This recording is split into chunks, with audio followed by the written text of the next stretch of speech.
បាទសួស្តីបងប្អូនទាំងគ្នាស្វាគមន៍មកកាន់វីដេអូដំបូងនៃគ្រឹះរលុយជាមួយនឹង Facebook តាមរយៈ Content Monetization ដែលយើងហៅកាត់ថា CM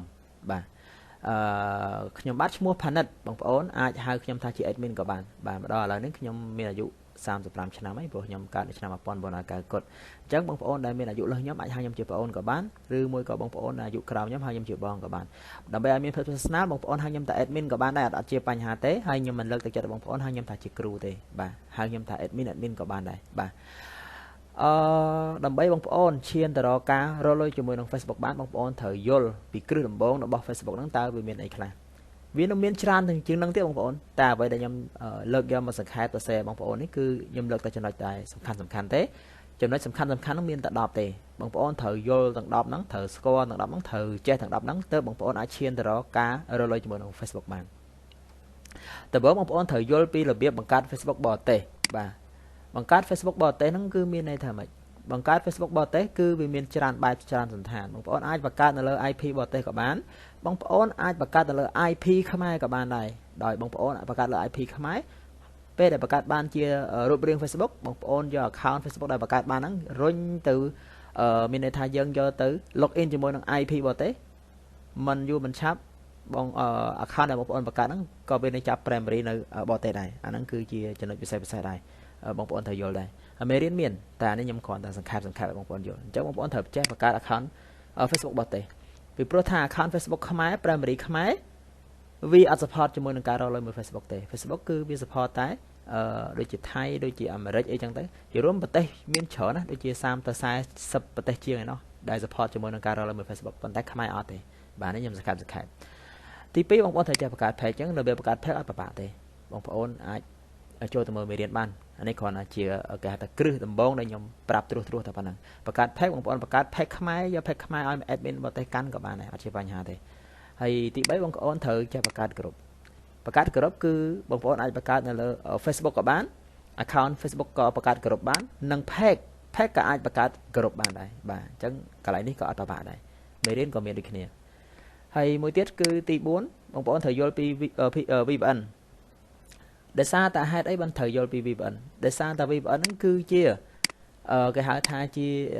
option មួយឬមួយអាចហៅថាជា tool មួយក៏បានដែរដែលវាបំលែងពីអ៊ីនធឺណិតខ្មែរទៅជាអ៊ីនធឺណិតបរទេសទើបយើងអាចឈរនៅលើ admin ឬមួយឈរនៅលើ Facebook ហ្នឹងដោយផុស content ឬផុស video បានហ្នឹងគេហៅថា VPN ហើយអញ្ចឹងបងប្អូនត្រូវយល់ពីវាហើយ VPN ហ្នឹងគឺវាមានច្រើន VPN សង្ឃថានិយាយរួម VPN គឺមានច្រើនប៉ុន្តែខ្ញុំលើកទឹកចិត្តឲ្យបងប្អូនប្រើតែ2បានហើយតាមលទ្ធភាពបងប្អូនដែលមានទី1គឺ SOSAT VPN ទី2គឺ Express តែមេរៀនខ្ញុំនឹងឲ្យបងប្អូនធ្វើ SOSAT ទៅព្រោះ SOSAT តម្លៃវាធូរថ្លៃដែរពីរហ្នឹងវាមិនស៊ីគ្នាទេវាអត់សូវខុសគ្នាប្រហែលទេបាទហើយទី5គឺបងប្អូនត្រូវយល់ដឹងពី content ហ្នឹងបងប្អូនអត់ចាំបាច់ហត់ធ្វើ content original ទេបាទបងប្អូនអាចគេហៅថាធ្វើ content កាប់ដាវបាន content កាប់ដាវមានន័យថាម៉េច content កាប់ដាវគឺមានន័យថាយើងយកវីដេអូគេបាទយើងយកមកផុសហើយលក្ខខណ្ឌនៃការផុសយើងមានតិចតួចដើម្បីឲ្យបងប្អូនយកទៅផុសបានក្នុងមេរៀនក៏មានដែរបាទអញ្ចឹងបងប្អូនត្រូវយល់ដឹងពី content ហើយ content ហ្នឹងមានច្រើនសន្តានទៀតនៅក្នុងមេរៀនមានបងប្អូនអាចចូលទៅមើលបានបាទទី6បងប្អូនត្រូវយល់ដឹងពីរបៀប set up page អញ្ចឹងពេលដែលបងប្អូនចាប់ផ្ដើមចូលក្នុងវិស័យហ្នឹងបងប្អូនទទួលបាននៅ page invite មានន័យថាបងប្អូនមាន page ដែលទទួលបាននៅការ set up ដើម្បីរកលុយអញ្ចឹងបងប្អូនត្រូវចេះ set up វាឲ្យបានត្រឹមត្រូវកុំឲ្យខុសដើម្បីរកលុយជាមួយវាបានត្រឹមត្រូវពេលដែលបងប្អូនធ្វើបានត្រឹមត្រូវ set up បានត្រឹមត្រូវបើទោះជា page បងប្អូនមានបញ្ហាក៏យើងមានដំណោះស្រាយដែរបាទអញ្ចឹងបងប្អូនត្រូវយល់ដឹងពីរបៀប set up page ហើយទី7យល់ដឹងពី payout inside និង payout outside បាទបងប្អូនត្រូវយល់ដឹងថា payout ហ្នឹងគឺជាអ្វីបាទ payout ហ្នឹងគឺជាអ្នកមានន័យថាវាជាព័ត៌មានមួយដែលយើងយកទៅ set up page អាហ្នឹងគឺគេហៅថា payout ហើយបាទ inside មានន័យថាpayout inside ហ្នឹងគឺមានន័យថា payout របស់អាមេរិករបស់ជនជាតិគេតែម្ដងបាទជនជាតិអាមេរិកជាដើមអាហ្នឹងគេហៅ payout inside ហើយគឺយើងត្រូវប្រើ address អាមេរិក bank អាមេរិកឈ្មោះអាមេរិកអាហ្នឹងគេហៅថា inside ហើយមួយទៀត payout outside មានន័យថាក្រៅពីប្រទេសអាមេរិកគេហៅ outside ហើយដូចជាបងប្អូនចង់ប្រើ payout ថៃបាទ payout កូរ៉េឬក៏មួយ payout វៀតណាមអីចឹងទៅ payout ខ្មែរអញ្ចឹងទៅអាហ្នឹងគេហៅ outside ហើយអញ្ចឹងបងប្អូនត្រូវយល់ពីអាហ្នឹងដែរ8បាទយល់ដឹងពី bank បរទេសអញ្ចឹងបងប្អូនដឹងហើយថា bank ខ្មែរយើងគឺវាអត់ support ជាមួយនឹងការរកលុយជាមួយនឹង Facebook ទេហើយ bank បរទេសហ្នឹងគឺវាមានអីខ្លះដើម្បីយើងយកទៅទទួលលុយពី Facebook បានបាទគឺវាមានច្រើន នៅក្នុងមេរៀនក៏មានដែរតែនេះគ្រាន់តែជាការសង្ខេបបងប្អូនយល់ថាបងប្អូនត្រូវយល់ដឹងពី bank បរទេសបាទវាមានដូចជា PayPal បាទ PayPal វាមានច្រើនប្រទេសទៀតហើយវាមានដូចជា Bank Y បាទ Pioneer បាទហើយនឹង Bank Korea អីចឹងទៅ Bank Thai អញ្ចឹងទៅសិតតែ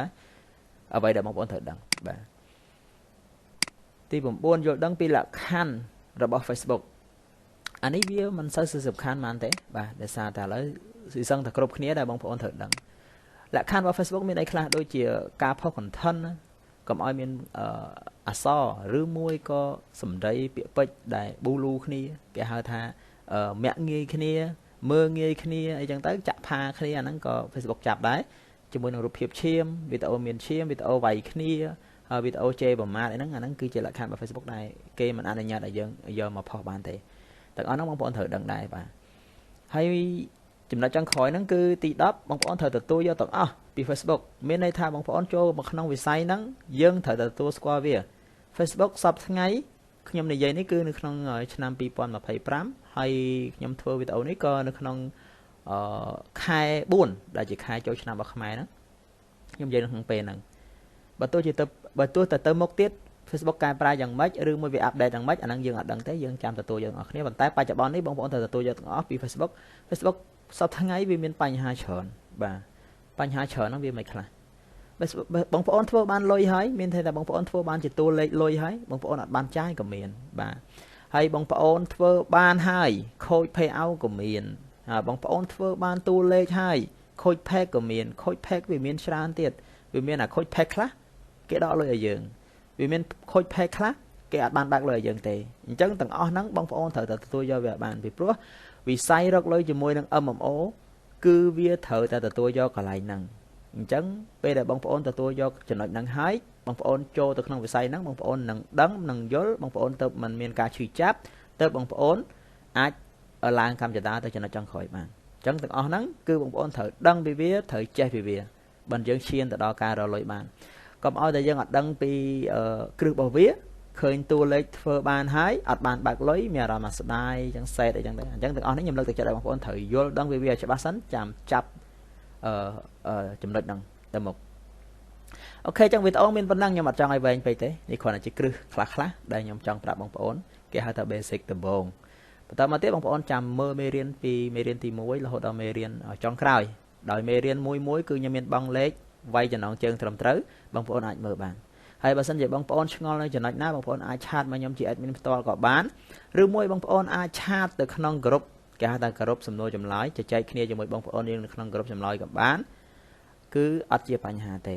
ទាំងអស់នេះគឺបងប្អូនដៃថ្មីក៏ដូចជាអ្នកដែលចូលមកប្រឡូកក្នុងវិស័យហ្នឹងដំបូងគឺត្រូវតែដឹងឡើយហ្នឹងតែសម្រាប់បងប្អូនដែលធ្លាប់យល់ខ្លះហើយដៃចាស់ខ្លះហើយគាត់មិនបាច់មើលអាហ្នឹងក៏បានដែរដោយសារតែគាត់យល់ហើយបាទអញ្ចឹងវីដេអូហ្នឹងមានប៉ុណ្ណឹងយើងនឹងជួបគ្នានៅវីដេអូក្រោយបន្តបាទអរគុណច្រើនបាយបាយ